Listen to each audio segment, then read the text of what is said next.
আসসালামু আলাইকুম সুপ্রিয় শিক্ষার্থীরা, আমি 2026 সালের চতুর্থ শ্রেণীর প্রাথমিক গণিত বইয়ের অধ্যায় 4 পৃষ্ঠা 66 এর 6, 7, 8 নং অঙ্কের সমাধান করব। চলো তাহলে আমরা প্রথমে 6 নং অঙ্কের সমাধান করি। 6 নং অঙ্কে বলা আছে ভাজক 30, ভাগফল 107 এবং ভাগশেষ 12 হলে বাহ্য কত।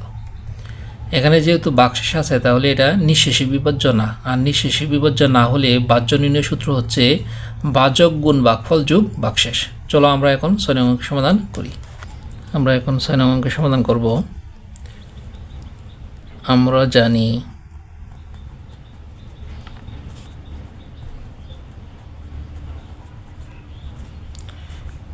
ভাজ্য সমান ভাজক গুণ ভাগফল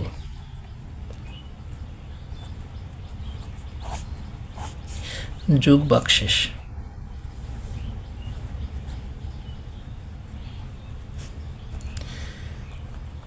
তাহলে এখানে ভাজক দেওয়া আছে 30 আর ভাগফল দেওয়া আছে 107 আর ভাগশেষ হচ্ছে 12। এখন আমরা এই 30 এবং 107-এর মধ্যে আমরা গুণ করব, গুণ করে দেখব গুণফল কত হয়। ডান পাশে যেহেতু আমাদের পর্যাপ্ত জায়গা আছে, আমরা ডান পাশেই গুণটা করে নেব। আমরা যদি 107-এর সাথে 30 গুণ করে দেখি কত হয়। 3 7 21-এর 1 হাতের এসে 2, 3 0 0 0 সাথে 2 যোগ করলে 2 হয়, 3 একে 3। এখন একটা শূন্য দিব। 7 2 14, 4 হাতের এসে 1, 2 0 0 0 সাথে 1 যোগ করলে 1 হয়, 2 একে 2। এখন আমরা যোগ করে দেখি 1 এর সাথে 0 যোগ করলে 1, 4 এর সাথে 2 যোগ করলে 6, 3 এর সাথে 1 যোগ করলে 4 আর 2 2। তাহলে কত পেলাম? 2461। তাহলে আমরা এখানে লিখব 2461 যোগ 12। এখন 2461-এর সাথে যদি আমরা 12 যোগ করি দেখি কত হয়। 2 এর সাথে 1 যোগ করলে 3, 6 এর সাথে 1 যোগ করলে 7, 4 4 2 2। তাহলে আমরা এখানে লিখব সুতরাং ভাজ্য সমান 2473। সুপ্রিয় শিক্ষার্থীরা, আশা করি তোমরা এই 6 নং অঙ্কের সমাধান বুঝতে পারছো।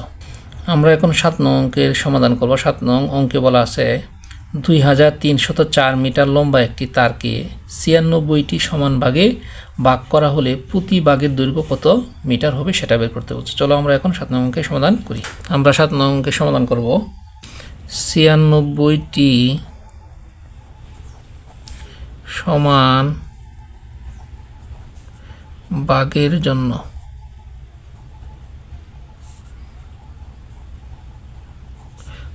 তার আছে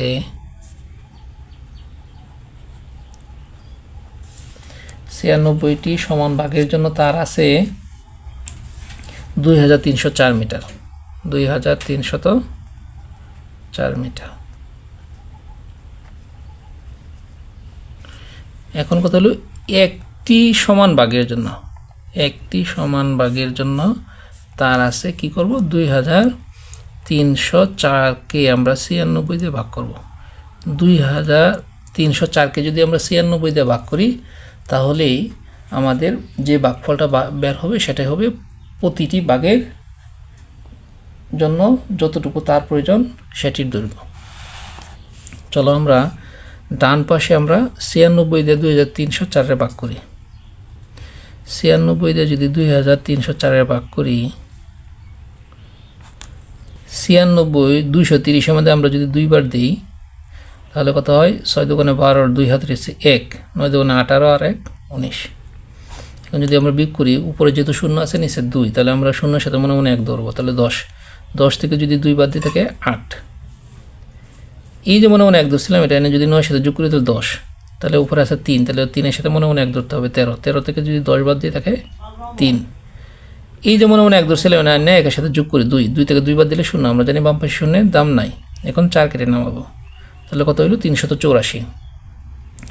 96 384-এর মধ্যে যদি আমরা 4 বার দিই তাহলে কত হয়? 424-এর 4 হাতের এসে 2, 4 নং 36 আর 2 38।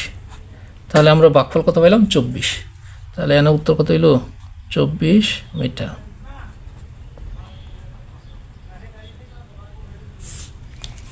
প্রশ্নে ছিল প্রতি বাঘের দৈর্ঘ্য কত হবে, তাহলে আমরা এখানে লিখব সুতরাং প্রতিটি বাঘের দৈর্ঘ্য হবে প্রতিটি বাঘের দৈর্ঘ্য হবে 24 মিটার।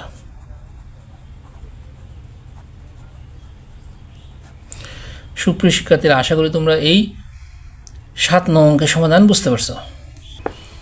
আমরা এখন 8 নং অঙ্কের সমাধান করব। 500টি পেন্সিল থেকে প্রতি বক্সে 12টি করে পেন্সিল রাখলে কতটি বক্সের প্রয়োজন পড়বে এবং কতটি পেন্সিল অবশিষ্ট থাকবে। এখানে প্রশ্ন দুইটা, একটা হচ্ছে কতগুলো বক্স প্রয়োজন এবং কতটি পেন্সিল অবশিষ্ট থাকবে, এই দুইটা প্রশ্ন। আমরা এই প্রশ্নের সমাধান করি। আমরা এখন 8 নং অঙ্কের সমাধান করব। আমরা লিখব 12টি পেন্সিল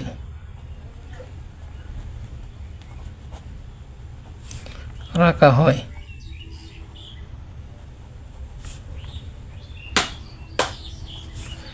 একটি বক্সে।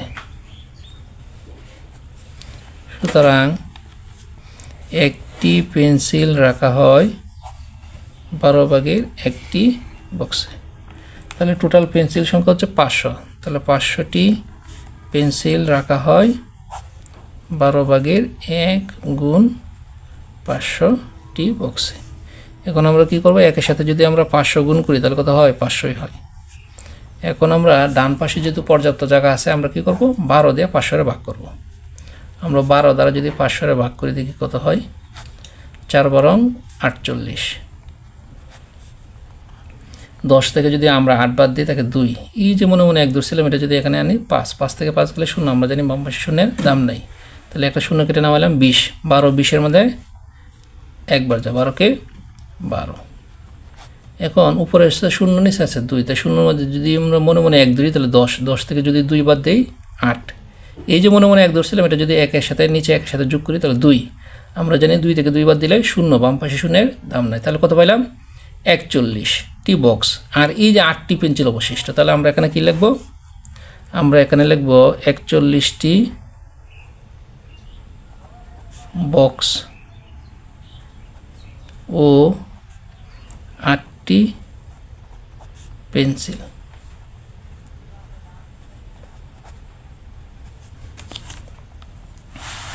তাহলে আমরা লিখব সুতরাং 41টি বক্স প্রয়োজন এবং 8টি পেন্সিল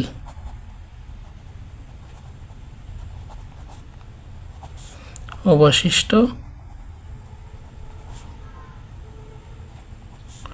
থাকবে।